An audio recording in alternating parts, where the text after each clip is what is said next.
ഹോസ്പിറ്റലിലും ഇവിടെയും ഇപ്പൊ പ്രത്യേകിച്ചൊരാള് നിൽക്കേണ്ട കാര്യമില്ലാത്ത സ്ഥിതിക്ക് ഞാൻ വീട് വരെ ഒന്ന് പോയാലോ എന്ന് ആലോചിക്കലയിലേ.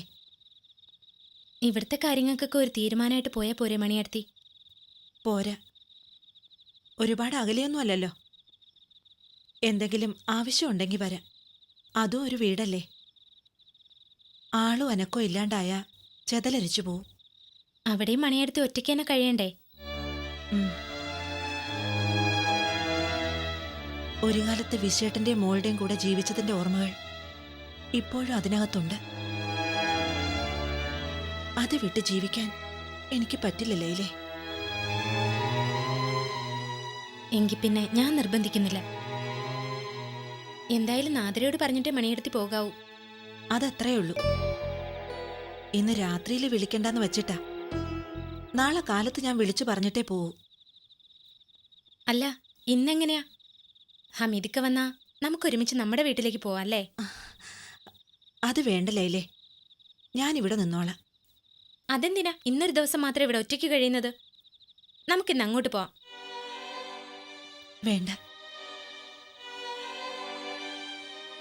നാളെ വീണ്ടും ഞാൻ ഒറ്റയ്ക്കല്ലേ.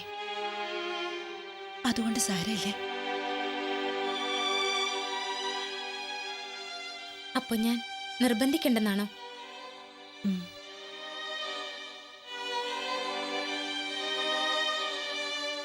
ആ, ടോർച്ചിന്റെ വെട്ടം കാണുന്നു. ഹമീദക്കാവും. ഹമീദക്ക ഗീതയുടെ അടുത്തുനിന്നാണോ വരുന്നേ? അല്ല, ഞാൻ നാളെ കാലത്തേ പോകും. ഇന്നിപ്പോൾ യാത്രയൊക്കെ കഴിഞ്ഞ് വന്നതല്ലേ, നല്ല ക്ഷീണമുണ്ട്. എന്നിട്ടേക്ക് ഇതുവരെ എവിടെയായിരുന്നു? ഞാനൊന്ന് സുഭാഷിനെ ചെന്ന് കണ്ടതാ. ജയെ എന്ന് ഫോൺ ചെയ്ത ആളെക്കുറിച്ച് എന്തൊക്കെയോ സൂചന ലഭിച്ചിട്ടുണ്ട്. മിക്കവാറും ആ കക്ഷി ആരാണെന്ന് നാളെ തന്നെ അറിയാൻ കഴിഞ്ഞേക്കും. എന്റെ ഈശ്വര, അയാളുടെ കയ്യിൽ തന്നെ ജയമോൾ ഉണ്ടായിരിക്കണേ. അതുണ്ടായില്ലെങ്കിലും ആ വഴിക്ക് ജയമോളെ കണ്ടെത്താനാവുമെന്ന് പോലീസിന് പ്രതീക്ഷയുണ്ട്.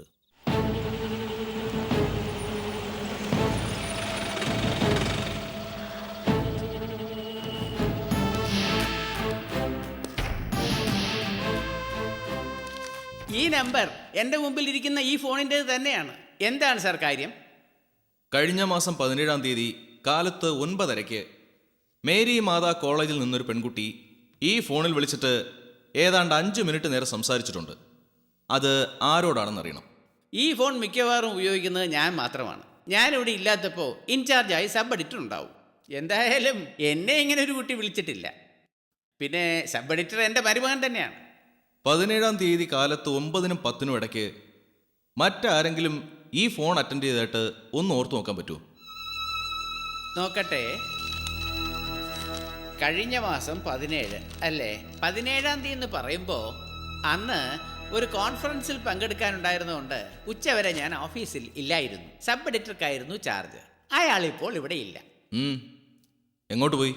ഒരു പ്രിന്റിംഗ് മെഷീൻ വാങ്ങാൻ വേണ്ടി ബാംഗ്ലൂർക്ക് പോയിരിക്കുകയാണ്. 4 ദിവസമെങ്കിലും കഴിഞ്ഞേ തിരിച്ചു വരികയുള്ളൂ. പക്ഷേ അയാൾക്കും മേരി മാതാ കോളേജിൽ നിന്നൊരു കാൾ വരാൻ യാതൊരു സാധ്യതയുമില്ല. അത് താങ്കൾക്ക് എങ്ങനെ തീർത്തു പറയാൻ കഴിയും? ഞാൻ പറഞ്ഞല്ലോ, എൻ്റെ മരുമകനാണ് സബ് എഡിറ്റർ. ഒഫീഷ്യലായാലും പേഴ്സണലായാലും എല്ലാ കാര്യങ്ങളും ഞങ്ങൾ തമ്മിൽ തുറന്ന് സംസാരിക്കാറുണ്ട്. ഞാനിവിടെ ഇല്ലാത്തപ്പോൾ എനിക്ക് വരുന്ന കോൾസ് എല്ലാം അദ്ദേഹം എഴുതി വയ്ക്കാറ് പോലുമുണ്ട്. എന്തായാലും കോൾ വന്നിരിക്കുന്നത് ഈ നമ്പറിലേക്ക് തന്നെയാണ്. ആരാണ് അത് അറ്റൻഡ് ചെയ്തതെന്ന് ഇവിടുന്ന് തന്നെ അറിഞ്ഞേ പറ്റൂ. ഈ സ്ഥാപനത്തിലെ മറ്റ് സ്റ്റാഫൊന്നും ഈ ഫോൺ ഉപയോഗിക്കാറില്ലേ? എല്ലാ സെക്ഷനിലും ഫോൺ ഉള്ളത് കൊണ്ട് അങ്ങനെ ഒരു ആവശ്യം വരാറേ ഇല്ല. സ്ഥിരമായി ഈ ഓഫീസുമായി ബന്ധപ്പെടാറുള്ളത് ആരൊക്കെയാ? ടൗൺ ഏരിയ കവർ ചെയ്യുന്ന റിപ്പോർട്ടർമാർ മിക്കവാറും വന്നും പോയും ഇരിക്കും. ചില ദിവസങ്ങളിൽ എന്തെങ്കിലും സ്പെഷ്യൽ ഫീച്ചർ ചർച്ച ചെയ്യാനുണ്ടെങ്കിൽ ഒരു 10 മണി വരെ അവരിവിടെ കാണും. ആരൊക്കെയാ റിപ്പോർട്ടർമാർ? മീര കൃഷ്ണൻ, അർച്ചന രമേശ്, മനു.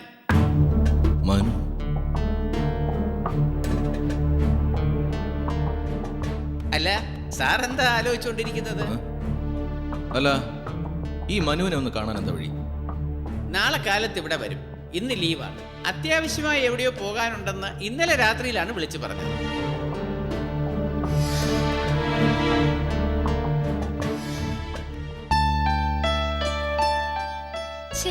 ഈ മനുവേട്ടിന് എന്ത് പണിയാ ആന്റി കാണിക്കുന്നേ?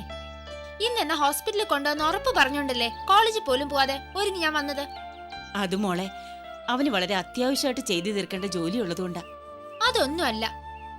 ഗീതാന്റി ചെന്ന് കാണാൻ മനുവേട്ടന് ഒട്ടും താല്പര്യമില്ല. ഇന്നലെ ആന്റിയുടെ മുമ്പിൽ വെച്ച് എന്നെ ആശ്വസിപ്പിക്കാൻ വേണ്ടി മാത്രം പോവാന്ന് പറഞ്ഞതാ. അല്ല മോളെ, അങ്ങനെയാണെങ്കിൽ പിന്നെ ഇന്ന് തീരെ സമയമില്ലാഞ്ഞിട്ടാന്നും നിന്നോട് പിണങ്ങരുതെന്നും പറയാൻ അവൻ എന്നെ ഏൽപ്പിക്കൂ. എന്നിട്ട് ഇനി എപ്പ പോവാന്നോ മറ്റോ പറഞ്ഞോ? ഇന്നത്തെ തിരക്ക് കഴിഞ്ഞാ എപ്പോ വേണേലും പോവാന്ന് പറഞ്ഞു. ആ, ആന്റി പറഞ്ഞുകൊണ്ട് വിശ്വസിക്കുന്നു.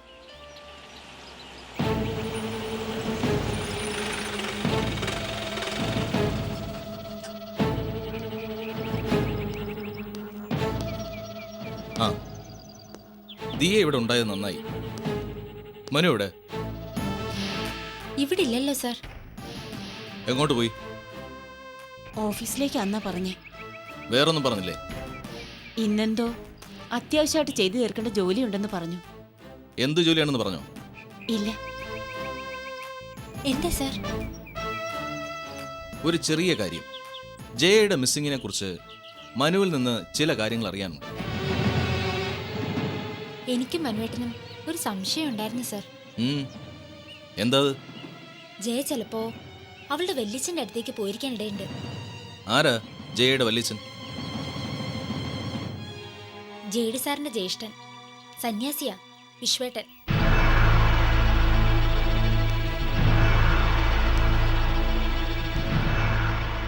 അദ്ദേഹം ഇപ്പോൾ ഇവിടെ ഉണ്ട്? അതറിയില്ല. ജയെ ജെയ്ഡി സാറിന്റെ കയ്യിൽ ഏൽപ്പിച്ചിട്ട് പോയതാ. പിന്നെ വന്നിട്ടില്ല. ഒരിക്കലോ മറ്റോ ജയ്ക്കൊരു കത്ത് അയച്ചിട്ടുണ്ട്. എവിടുന്നാ? ഫ്രം അഡ്രസ് അതിലില്ലായിരുന്നെന്നാ അന്ന് അവള് പറഞ്ഞത്. ഇക്കാര്യം മനുവിനറിയാമോ? അറിയാം. മനുവും വിശ്വനും തമ്മിൽ ഏതെങ്കിലും രീതിയിൽ ബന്ധപ്പെടാറുണ്ടോ? ഇല്ല. ഇക്കാര്യം എന്തുകൊണ്ട് ഞാനന്ന് ദിയയോട് സംസാരിച്ചോ പറഞ്ഞില്ല? ആ സമയത്ത് ഞാൻ ഓർക്കാഞ്ഞിട്ടാ സാർ. പിന്നീട് സാറ് സംസാരിച്ച കാര്യം മനുവേട്ടനോട് പറഞ്ഞപ്പോഴാണ് ഞാൻ ഓർത്തത്. എന്നെ കണ്ടതുപോലെ സാറ് മനുവേട്ടനെയും കാണാൻ വരികയാണെങ്കിൽ ഇക്കാര്യം സൂചിപ്പിക്കാനും ഞാൻ പറഞ്ഞിരുന്നു. ഓഹോ, മനുവിനെ കാണണമെന്ന് ദിയയോട് ഞാൻ പറഞ്ഞിരുന്നെങ്കിലും സമയം കിട്ടിയില്ല. മനു എന്നെ വന്ന് കണ്ടതുമില്ല. എന്തായാലും ഇന്ന് ഞാൻ മനുവിനെ കാണും. എന്താ സർ, എന്റെ മോൻ എന്തെങ്കിലും? ഓഫീസിലേക്ക് പോകണമെന്നല്ലേ മകൻ പറഞ്ഞത്? അതെ. എങ്കിൽ ഇന്ന് അവൻ അവിടെ ചെന്നിട്ടില്ല, അവധിയാ. ഈശ്വരാ. അമ്മയോട് കള്ളം പറയുന്ന സ്വഭാവം മകനുണ്ടെന്ന് മനസ്സിലായില്ലേ? തൽക്കാലം അത്ര അറിഞ്ഞാ മതി. സാർ, എന്താ സാർ കാര്യം? ഏയ് നത്തിങ്. മനു ഓഫീസിൽ ഇല്ലാത്ത സ്ഥിതിക്ക് എങ്ങോട്ടായിരിക്കും പോയിരിക്കുകയെന്ന് ദിയയ്ക്ക് പറയാൻ കഴിയോ? ഇല്ല സാർ. ജയയുടെ അമ്മയെ കാണാൻ ഇന്ന് ഒരുമിച്ച് ഹോസ്പിറ്റലിൽ പോവാന്ന് പറഞ്ഞിട്ട് ഞാനിങ് എത്തിയപ്പോഴേക്കും മനുവേട്ടൻ എങ്ങോട്ടോ പോയി കഴിഞ്ഞു. ആ പോയത് എങ്ങോട്ടേക്കാണെന്ന് അറിഞ്ഞ ശേഷം നമുക്ക് വീണ്ടും കാണാം.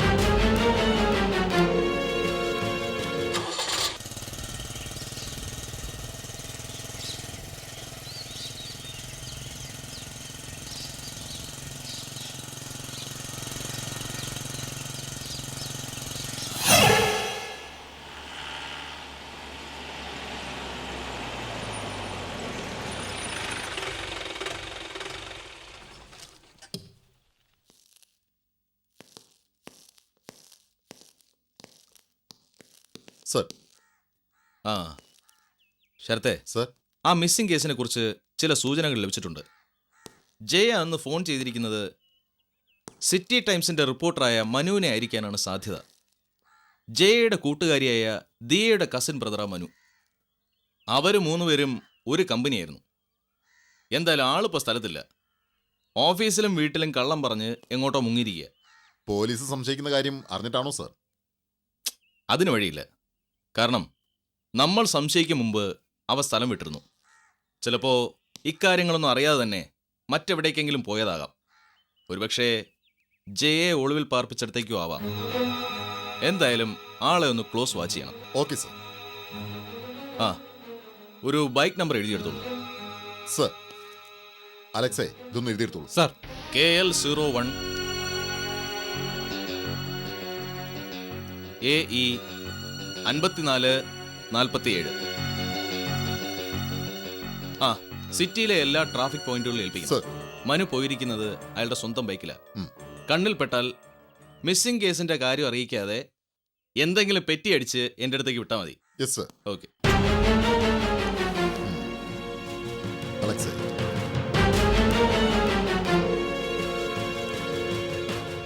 KL01 AE 5447.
കാലത്തല്ലേ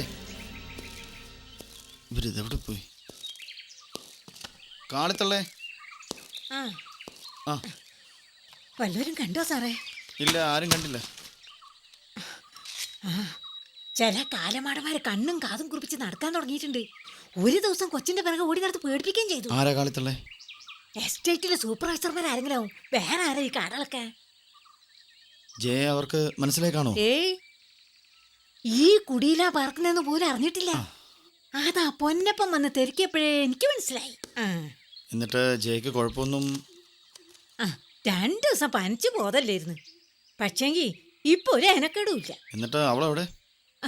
കുടിക്കാ തന്നെ കാണും. പേടിച്ചേ പിന്നെ ഞാൻ പുറത്തേക്കൊന്നും വിടാറില്ല. കഞ്ഞിയും വെളുപ്പി വെച്ച് ഞാൻ ഈ ഈറ്റ വെട്ടാൻ വേണ്ടി പോയതാ. കുടിച്ചേച്ച് ചുണ്ടുടി കിടപ്പുണ്ടാവും. സാറാത്തേക്കല്ലേ ചെല്ലി. ശരി.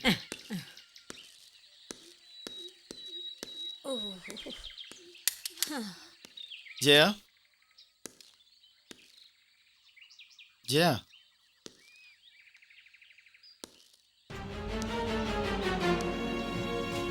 ജയ, ജയ, ജയ, ജയ, കാണത്തല്ലേ? കാണത്തല്ലേ? എന്താ സാർ? ഇവിടെ ജയ കാണുന്നില്ല. ഓ, അതാണോ?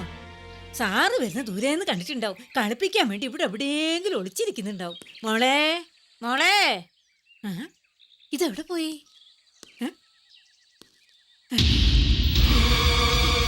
എന്റെ വലുതായിവേ, കൊച്ചിനെടുത്ത് വെച്ച കഞ്ഞിയാണല്ലോ. ഇതെങ്ങനെ തട്ടി പറിച്ചു? എന്റെ മോളെ എങ്ങോട്ട് പോയി?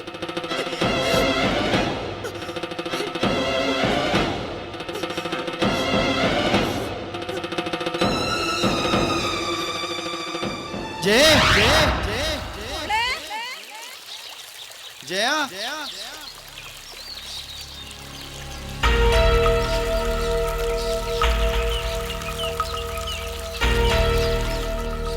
എന്തോന്നാ സാറേ, ആരെയാ തരുന്നേ? ചേട്ടാ, ഒരു പെൺകുട്ടിയെ ഇടങ്ങാനും കണ്ടോ?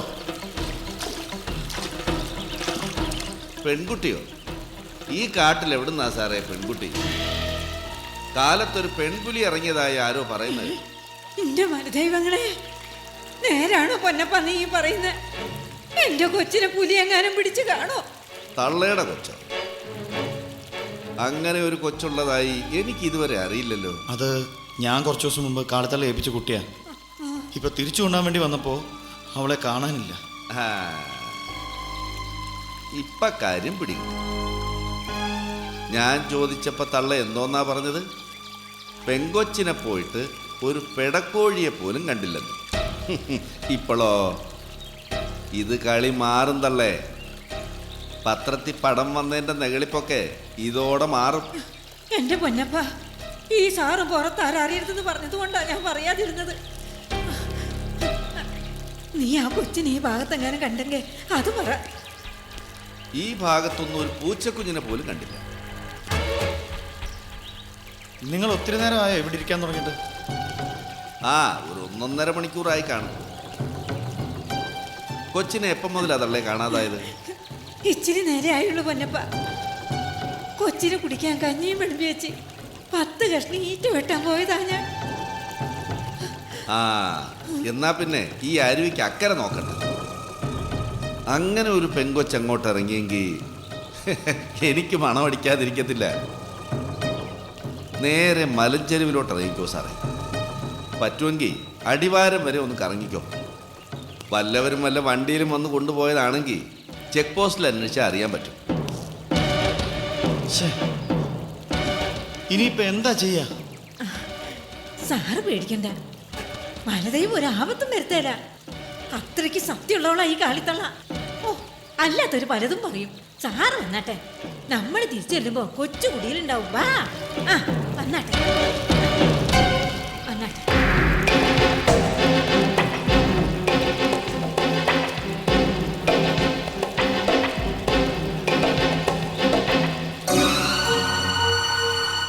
മനു അങ്ങനെ ചെയ്യൂ? വിശ്വസിക്കാനാവുന്നില്ലല്ലോ സുഭാഷ്. അവൻ എന്ത് ചെയ്തു എന്ന് സ്ഥിരീകരിക്കാറായിട്ടില്ല.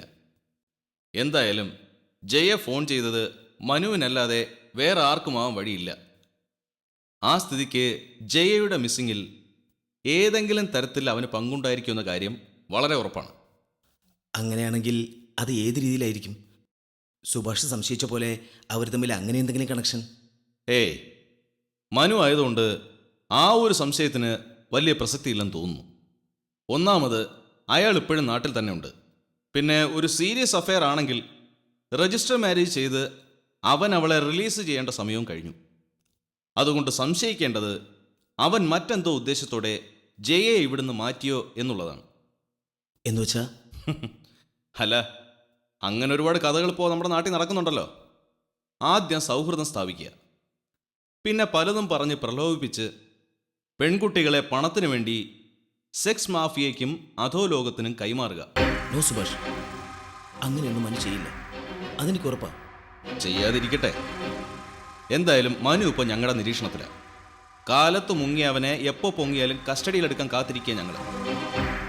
ഹമീദിന് തന്ന വാക്ക് ഞാൻ പാലിക്കും. പക്ഷേ ഇനിയുള്ള എൻ്റെ നീക്കങ്ങൾ പരസ്യമായാലും രഹസ്യമായാലും അതിലൊന്നും ഇടപെടരുത്. ഇല്ല, നിങ്ങൾ എന്ത് ചെയ്താലും ആരെ കസ്റ്റഡി എടുത്താലും എനിക്കിപ്പോൾ ജയയെ തിരിച്ചിടണമെന്നുള്ള ചിന്ത മാത്രമേ ഉള്ളൂ. പിന്നെ ഗീതയുടെ അവസ്ഥയിലാണെങ്കിൽ ഒരു മാറ്റവും ഇല്ല. മൂർത്തീസ് ക്ലിനിക്കിൽ നിന്ന് ഒരു രോഗിയും മനസ്സ് നേരെയാവാതെ പോയി ചരിത്രമില്ല. പക്ഷേ ഗീതയുടെ കാര്യത്തിൽ മകളെ തിരിച്ചു കിട്ടിയാൽ മാത്രമേ പ്രതീക്ഷയുള്ളെന്ന് ഡോക്ടർ മൂർത്തി പോലും പറയുന്നു.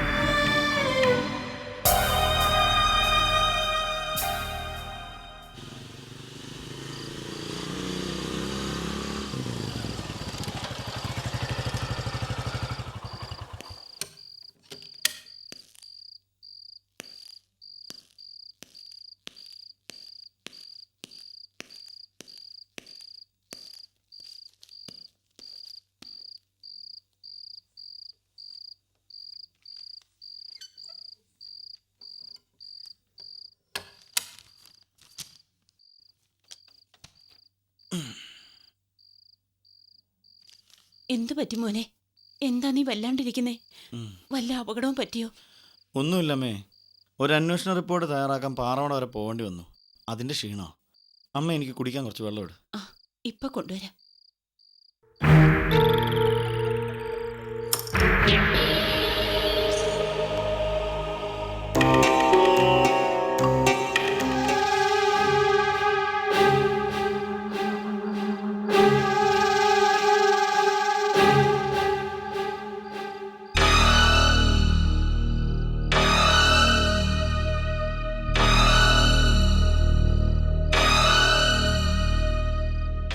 പറ്റിയിട്ടില്ലെന്ന് നീ വെറുതെ പറയാ.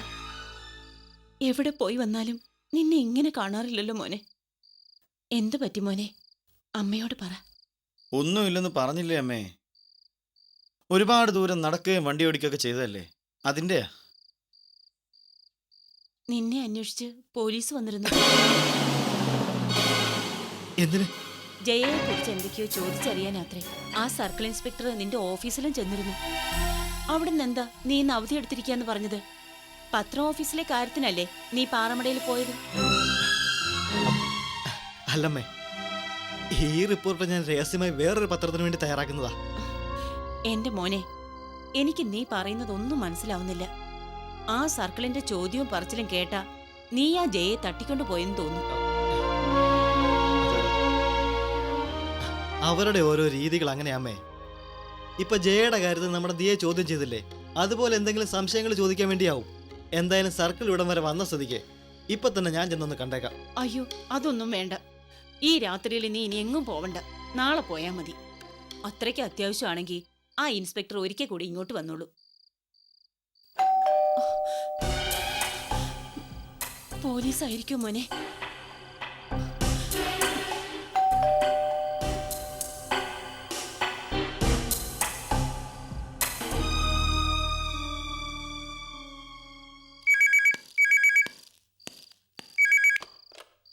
Yes, C speaking. സർ, ശരത്താണ്. ആ പറയൂ ശരത്. സർ, മനു ലാൻഡ് ചെയ്തിട്ടുണ്ട്. എവിടെ? വീട്ടിലാണോ? അതെ സർ. മനുവിന്റെ ബൈക്ക് ഗാന്ധി പാർക്ക് വഴി ചിന്മയ ലെയിനിലേക്ക് പോയതായി അറിയിച്ചിട്ടുണ്ട്. ഞാനും ഇപ്പോ ഗാന്ധി പാർക്കിലുണ്ട്. ഞങ്ങൾ നേരെ വീട്ടിൽ ചെന്ന് അവനെ പൊക്കട്ടെ സർ. വേണ്ട വേണ്ട, ഇത് ഞാൻ നേരിട്ട് ഡീൽ ചെയ്തോളാം. Thank you for the call.